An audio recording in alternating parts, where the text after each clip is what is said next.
Hello everyone, आज की class हमारी सीक्वेंस फार्मूले के बारे में है। सीक्वेंस फार्मूला ऑफिस 365 में यूज़ होता है। सीक्वेंस फार्मूले को हम ज़्यादातर ऑटो नंबर, सीरियल नंबर या किसी भी नंबर के लिए, स्टैटिस्टिक के लिए इस्तेमाल करते हैं। जैसे फॉर एग्जांपल यहाँ देखिए मेरे पास काफ़ी ज़्यादा प्रोडक्ट्स मौजूद हैं और मैं अगर इसको सीरियल नंबर एक एक करके लगाते जाऊँगा तो ये मेरा बहुत टाइम ज़ाया करेगा। तो इससे बेहतर ये होता है कि आप सीक्वेंस यूज़ करें। आपके ख्याल में ये भी आ रहा होगा कि हम यहाँ पर 1 और 2 टाइप करें, फिर इन दोनों को सेलेक्ट करके नीचे ड्रैग करें, तो ये भी एक आसान तरीका है, नो डाउट।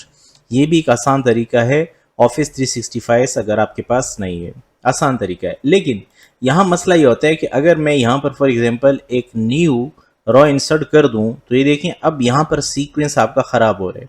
6 के बाद 7 आएगा, भी जो भी प्रोडक्ट आप डालेंगे 7 और फिर ये 8 आएगा। आप फिर इसको दोबारा से लगाएंगे और दोबारा इसको ओके करेंगे, तो इससे आपका टाइम ज़ाया होगा।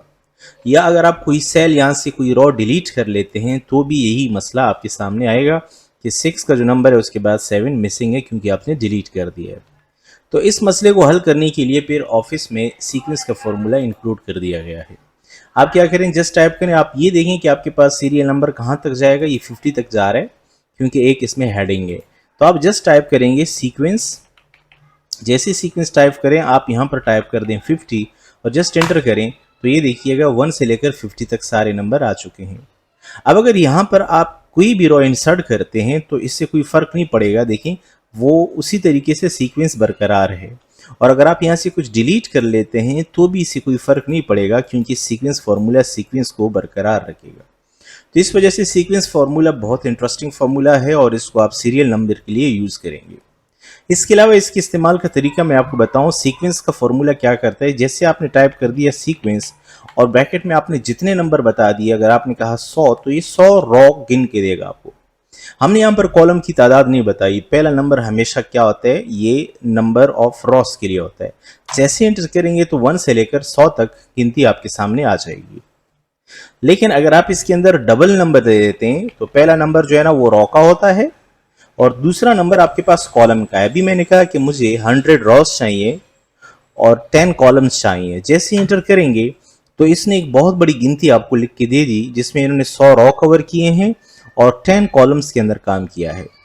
तो एक बहुत बड़ी गिनती आ गई है। आप इसको प्रैक्टिस में भी ला सकते हैं और कहीं अगर आपको सीट नंबर लिखने होते हैं तो आप उसमें भी इसको इस्तेमाल कर सकते हैं।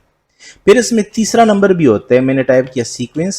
जैसे आप सीक्वेंस टाइप कर लेते हैं तो आई सेड के 5 रॉस चाहिए, 5 कॉलम्स चाहिए, कॉमा, और स्टार्टिंग नंबर मेरा 1 से होगा। अब जैसे ही मैं एंटर कर लेता हूं तो देखिए नंबर 1 2 3 4 5 ये स्टार्ट हो गए हैं। फिर इस तरीके से 6 7 8 9 10 ये 5 कॉलम और 5 रॉस इसने हमें गिनती से भर के दिए हैं और गिनती उसने स्टार्ट की है 1 से। अगर आप यहाँ 1 की जगह 6 लिखते हैं तो ये 6 से स्टार्ट कर लेगा।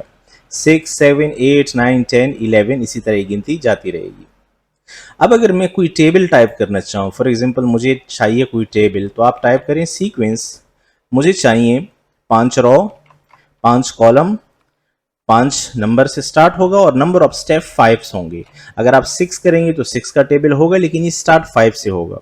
लेकिन मैं इसको 5 का टेबल दे रहा हूँ तो 5 से स्टार्ट किया और 5 का स्टेप भी मैंने इसमें ऐड किया। अब क्या करता है, इसने पहला नंबर 5 लिखा, दूसरा नंबर 5 के टेबल में 10 आता है, फिर 5 के टेबल में 15, फिर इस तरह 20 25। तो ये 5 का टेबल आपको गिन के दे रहा है जब तक 5 रॉ और 5 कॉलम पूरे न हो जाएं, क्योंकि हमने फॉर्मूले में इसको बताया है कि हमें 5 रॉस चाहिए, 5 कॉलम्स चाहिए, 5 से नंबर आपने स्टार्ट करना है, 5 से स्टार्ट किया और हमें चाहिए डिफरेंस 5 नंबर का। अब अगर मैं यहाँ पर नंबर ऑफ रॉ 2 कर दूं और नंबर ऑफ कॉलम भी 2 कर दूं या 3 कर दूं या 4 कर दूं और एंटर करूं तो ये देखें 4 कॉलम और 2 रॉ इसने हमें भर के दे दिए। इस दौरान जितने भी नंबर आ सकते हैं पॉसिबल वो सब आ गए हैं। अब अगर आपको कॉलम में देना है सीरियल नंबर तो क्या करेंगे, आप टाइप करेंगे सीक्वेंस ब्रैकेट स्टार्ट, मुझे 1 रॉ चाहिए और 100 कॉलम चाहिए। तो ये क्या करेगा, रॉ एक ही रखेगा और कॉलम क्या कर लेगा 100 तक। ये देखें गिनती आपकी हो चुकी है। ये 100 तक पूरा करके आपको दे देगा क्योंकि हमने फॉर्मूले में 100 का बताया हुआ है। ठीक है जी।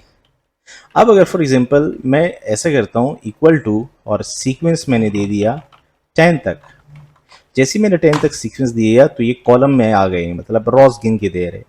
मैं चाहता हूं कि ये कॉलम की सूरत में हो जाए, 1 2 3 यूं हो जाए। तो आप इस फॉर्मूले की शुरू में इक्वल टू के बाद क्लिक करके यहाँ पर आप दूसरा फंक्शन लगा दें ट्रांसपोज का। जैसे ही आप ट्रांसपोज का फंक्शन लगा देंगे तो ये क्या कर लेगा, ट्रांसपोज कर लेगा और ये रॉ कॉलम को रॉ में चेंज कर देगा। तो सीक्वेंस के फॉर्मूले की मदद से आप काउंटिंग लिख सकते हैं, नंबर डिफरेंस के साथ भी लिख सकते हैं, कॉलम्स में भी लिख सकते हैं, रॉज में भी लिख सकते हैं। बड़े पैमाने पे अगर आपको सीट नंबर चाहिए, सीट नंबर 1 2 3, तो आप ये सारा काम सीक्वेंस के फॉर्मूले से बड़ी आसानी के साथ कर सकते हैं। मुझे उम्मीद है वीडियो पसंद आई होगी। लाइक और शेयर ज़रूर कीजिएगा और चैनल को सब्सक्राइब कीजिएगा। Thank you very much.